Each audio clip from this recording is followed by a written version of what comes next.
I'm extremely proud of them, and I hope I've like made them proud of me and like helped them show the results of like what they've done.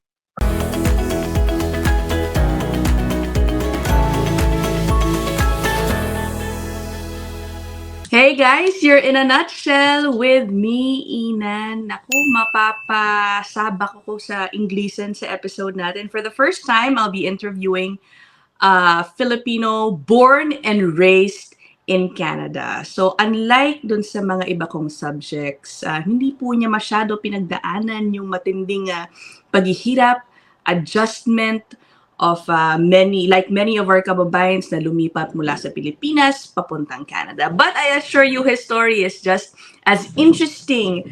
I find it a bit, unique dahil isa po siya nga Pilipino na miyembro ng Canadian National Bobsleigh team. Okay, he is only, I think, one of two Filipinos to ever be part of that team. He is here, Cesar De Guzman. Thank you so much, Cesar, for being here. Thank you for having me. As far as we know, you're just one of two Filipinos who's ever been in the Canadian National Bobsleigh team. Is that right? As far as I know, that statement is correct. Yeah. Okay. For our viewers who might know differently, please just leave them on the comment section. But obviously, so not a lot of Filipinos get into this sport. Cesar. Yeah, how did you get into it? I got into it mainly because I was looking for another sport after I graduated from university. I played rugby at Trent University, one sport where my mom was very concerned about. And I decided, I was watching TV and I came across like a stream of the World Cup, and they were saying that a lot of the other athletes had previous sport backgrounds in rugby. So I was like, oh, this looks cool. Like, these guys are really tall, really strong, really fast. And they get into a bobsled. And then I was looking all over for how to get involved with the program. And I ended up finding the recruitment camp in Calgary back in August of 2023. And I went. I didn't expect much of it. But one of the newer pilots, Cyrus Gray, asked me if I'd be a part of his team for the season. And I said yes, and I haven't looked back since, and it's been a great experience so far. So how long has it been? When did you start? When did you shift from rugby to bobsleigh? I shifted like for sure back in August or September. Mm-hmm. Is when I went to the recruitment camp, and then I touched a sled for the first time in August, learning how to push for the testing, Mm-hmm. and then. In October was the first time I actually sat in the back of a sled. Oh, okay. And it was an interesting experience, to say the least. Yeah. Definitely not a sport a lot of Filipinos consider or even know about. Yeah, exactly. But yeah, no, it's been great to do, and I think I'd really like to see more like Filipinos getting involved in just winter sports in general, because like a lot of Filipinos just know basketball, volleyball. Exactly. So obviously, in the weather back home, it's a bit more difficult for them to be more familiar with this sport. But, before this interview, I did a little research, and I saw that way back in 2019, I don't know if you read about it, but there was a group of Filipinos who, tried to make it in the 2022 Winter Olympics, but I don't think they did. But they did train in Calgary. Did you read about those? I did. I did look them up. They trained with Chris Spring when they went to Whistler to slide. Mm-hmm. Chris Spring is the other Filipino that okay. you mentioned. Yeah, but yeah, I looked them up and I was trying to like get in contact with them, but I think like the federation that they created fell through because I believe they were all members of the Coast Guard, and during COVID, I think they all went back home to help with the COVID crisis. So that's the reason why. But yeah, Cesar is right. For those who might not know, yung sumali po, those who tried to join the 2022 Winter Olympics Team Philippines, then all of them were members of the Philippine Coast Guard, who were initially, I think, members of the Dragon Boat team. Yeah. Mm-hmm. Okay. Now you mentioned earlier that not a lot of Filipinos know much about bobsled. I personally don't. I only know it from that movie in the 90s, Cool Runnings. Yeah. Do you think though that the physique of the Filipinos is a good fit for this sport? Because I'm sure you've heard of people saying that Filipinos should look beyond basketball. We're too short for that sport to be successful in the international arena. What do you think about the Filipinos built for bobsleigh? I do think I'm a little bit of an outlier from like the general Filipino physique, but like because when I go back home, I'm usually one of the taller people, one Oh, of the okay. bigger people. But I think like the Filipinos range from like a pretty big range of body types. Mm-hmm. But I think in general, if we can all say that Filipinos are fast and strong in general, and I think bobsleigh is a sport where you excel when you can run fast Mm-hmm. and an adequate size to fit in the back of a sled. I know I played in like Filipino leagues. I played with Bayan basketball in Toronto for a bit, Oh, okay. and like there's a lot of different ranges in size. Like I did play center when I was on the team. However, when I played in university for a bit, I was the point guard.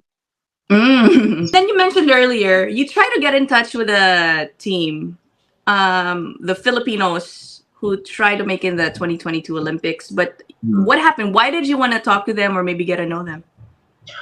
Well, I wasn't sure about if I could even make Team Canada at the time, and Oh, okay. I was looking at different options. I was like, I know the level of athleticism in Canada is pretty high, and I saw an option. I was like, oh, like I'm Filipino. Maybe if I reach out to them, I could practice with them because they also have a smaller team because they compete as like a small nation, Mm-hmm.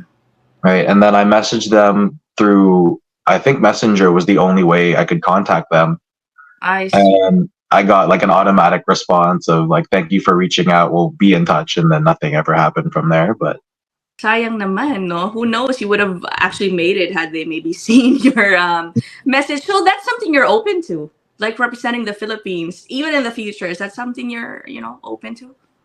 in the future, yes, maybe. But I'm very happy with Bobsled Canada at the moment. But, Yeah. Okay, so you're what right now you're one of the youngest ones on the team. You're trying, hopefully you can be part of the national team for the Olympics in 2026. So how's that going so far? so far, I think I've impressed myself with Mm-hmm. the amount of progress I've made in the past 6 months in the sport. Mm-hmm. I've been able to push like surprisingly quick times with like during in competition, but it's never a guaranteed spot with the team, right? Because like Mm-hmm. someone next year who is also younger than me could be a lot faster, taller, and stronger than me. Mm-hmm. I think like with the training with the team this summer, I can be able to like put my best foot forward for the next year, and then coming up to the Olympics, like 2026 would be a very nice goal for me to push Mm-hmm. myself. And if I don't end up making the team there, like I'll be even better for the 2030 Yeah. Olympic year. But I think the progress I've made is like pretty exponential from what I've been doing, and I think I'm pretty proud of what I can do, and I'm fairly confident that I can be a part of that squad in 2026. Yeah. Did the other Filipino, the one you mentioned earlier, make it, or was he able to compete in any previous Olympics? Yes, he was Oh. an Olympian for a few years, for I believe a few Olympics. Mhm. He was a pilot, so he was Oh, okay. he drove the bobsled. So tell us about the kind of training that you go through. Looking at the Olympics. How difficult is the training right now? Right now, we just finished our season last week in Lake Placid. We were doing the North American Cup, Mm-hmm. which is kind of like the competition for like some of the newer pilots. Okay. And during the beginning of the season it was different. It was a little eye opening, Mm-hmm. especially for someone who grew up watching like the Olympics. It's such a big stage. You see all these athletes. And when I first got to Whistler for my first preseason camp, um, I was in shock. I was in awe of like all the people around me. I was like, these people are Olympians. Like they've gone to the Olympics. Yeah. They're all tall. They're all strong. Like I'm like I feel like a very small fish in this Mm-hmm. pond. But they did a very good job at welcoming me in, making me feel comfortable, and the training was really intense at first. Yeah, because you And we, mentioned your mom was worried about you possibly, getting hurt in rugby. So this time around, what's the difference, like physically? in terms of rugby, it's a lot different, but also some of the I guess pains that you feel are of fatigue are the same. Maybe not to the same extent, but in rugby it was always like full contact Mm-hmm. practices, and then our games were like there was just a different level of like intensity in the Mm-hmm. game. But afterwards, just like maybe the next morning being really stiff getting out of bed, just Yeah. taking the next day really slow. Mm-hmm. As opposed to bobsled, like it's a lot of prep for maybe a minute or 2 minutes to go down, like 1 minute to go down the track, and then you do it again. But Mm-hmm.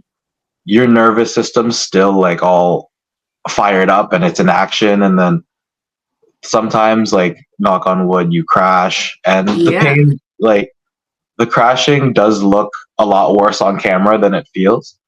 I've Mm-hmm. been lucky enough not to have like very like violent crashes. They've all just been kind of like you're going fine, and then you just turn over Nice. and you notice you're on the. It happens a lot faster than you realize, and by the time you Mm-hmm. realize, you're almost done. Oh, okay. In terms of tax on the body, it's a lot different than rugby, and I quite enjoy it's a bit slower pace in terms of like the fatigue, but we do train almost every day. Oh, wow. Um, from the beginning of the season, it's tapered off a little bit in terms of intensity, but we would wake up at maybe 6 o'clock to go to the gym at 8 in the morning, Mm-hmm. and we'd train from 8 to 10. It's a lot of explosive movements and a lot of like strength. Strength and explosive movements are the keys. Mm-hmm. And then we'd go home, get lunch real quick, and then go to the track, and then we'd slide. It's in a 2 hour session. You might be able to get 3 runs down the track. I see. Okay. It sounds very busy and yeah, difficult too. Tough too for sure. Yeah, I was looking at the website of the national team's website. There really aren't too many Filipinos there. Obviously, you mentioned just two. Are you trying to make an effort to maybe, convince other Filipinos who were born and raised here, familiar with the weather and stuff, to get into bobsledding? Yeah, I've reached out to a few of my friends, even in like the rugby community, because like the rugby community also isn't very full of Filipinos Okay. here, anyways. I know in the Philippines they've started like some teams there too, and they have leagues. Um, but yeah, like I've reached out to a few of my friends who I know like they've ran track before, they're Mhm. fast, they're strong, they played rugby, and it's like, hey, like Yeah. you want to come? I can't drive yet, but like we could be a full Filipino team. It'd be funny. Yeah, who And knows?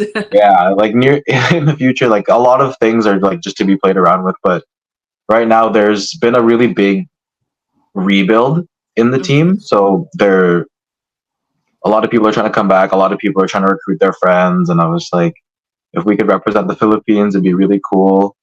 Who knows? Good luck to that. But okay, so let's talk about the future of the Philippine team. So we know that they tried a few years back. Do you think they have a good shot at it, despite obviously not having enough facilities back in the Philippines? They might have to spend more for their trainings. But would you like to see them, give it a more serious attempt in the coming years? I would definitely love to see that happening. Mm-hmm. I know South Korea has a facility there, Oh. and I believe that they're trying to convince the Philippines to let some athletes go there. Mm-hmm. But Okay. I think, yeah, in terms of like, especially scouting athletes in the Philippines, I'm not sure how it works, but I believe it's a lot harder than what we do here. We hope so. Who knows? In the future, be a good surprise. Like just in the movie, Cool Runnings, it would be something like that. Hmm. For the This is just my last question. I actually know Caesar because I know your mom, Tita Flor. So your mom moved from the Philippines, and just like many of our, fellow Filipinos here, kababayan, she went through that struggle, the hardships, the difficult adjustments that's experienced by many of the immigrants moving here from the Philippines.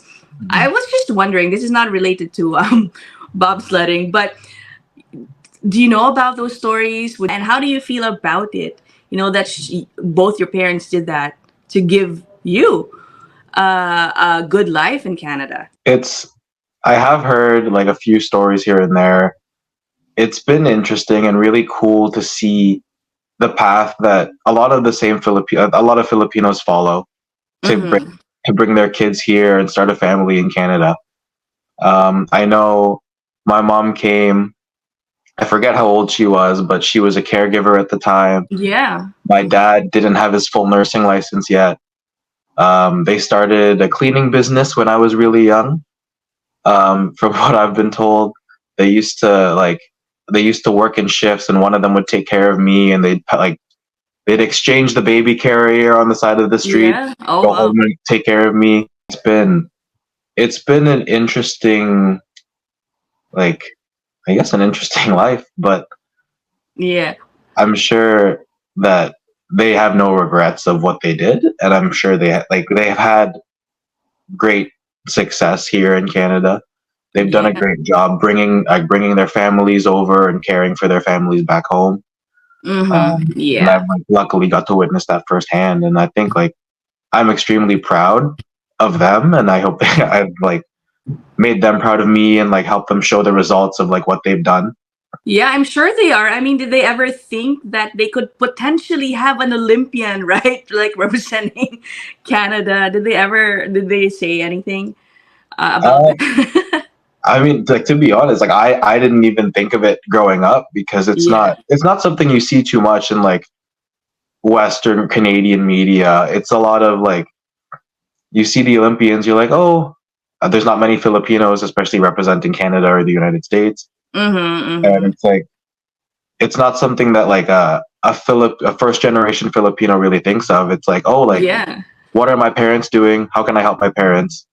A lot of it was helping my mom get her business going and like really helping drive that. It's been a roller coaster, especially like finally getting on this level of athleticism. I Yeah. didn't think it was possible. Like when I played basketball, I wasn't the best at basketball. Yeah. I wasn't the best at rugby either, and it was like like most. It was a decision of like, okay, I think it's time to like start helping my parents more with the family business. Mm-hmm. Mm-hmm. The true like I guess immigrant journey of like self-sustaining and like keeping the family legacy going in other Yeah. ways. But yeah, no, I think Yeah. That's cool. Okay, just the last question. Have you ever been to the Philippines? I have been a few. Yeah. Okay. So, how'd you find it? Do you like it there? Do you like vacationing there? I love it back there, especially in my mom's province. Where's your mom Um, from? I never actually asked her. she's from Negros Oriental. Oh, okay, okay. So that's where you mostly spend your time when you're back there? Yeah, because my dad's from Manila, Mm-hmm. Pasita, and it's busy, it's loud, it's hot. Yeah. But but they like spending time at my mom's place, and like my mom grew up with 10 siblings, so Oh. Well, everyone there has known my mom's family for probably ever. They've all gone to school with one of my mom's siblings at some point. They all know the yeah. family. They all know me. They Someone came up. They're like, "Who are you?" And I was like, "Oh, like I'm my mom's son." They're like, "Oh, we know, but we don't know who you are." I was like, "Okay." Well, that's nice. I hope you get to visit the Philippines more often. It's really nice back there. Mhm. Okay, well, thanks so much, Caesar, for sharing your story. And good luck to you, 2026, 2030. Wherever you end up, I'm sure your parents and, of course, the rest of the Filipino community in Canada and back home will be proud of you if you make it. For sure. Thank you. Thank you. So that's it for this episode. I'll see you guys in the next one, and bye. Bye.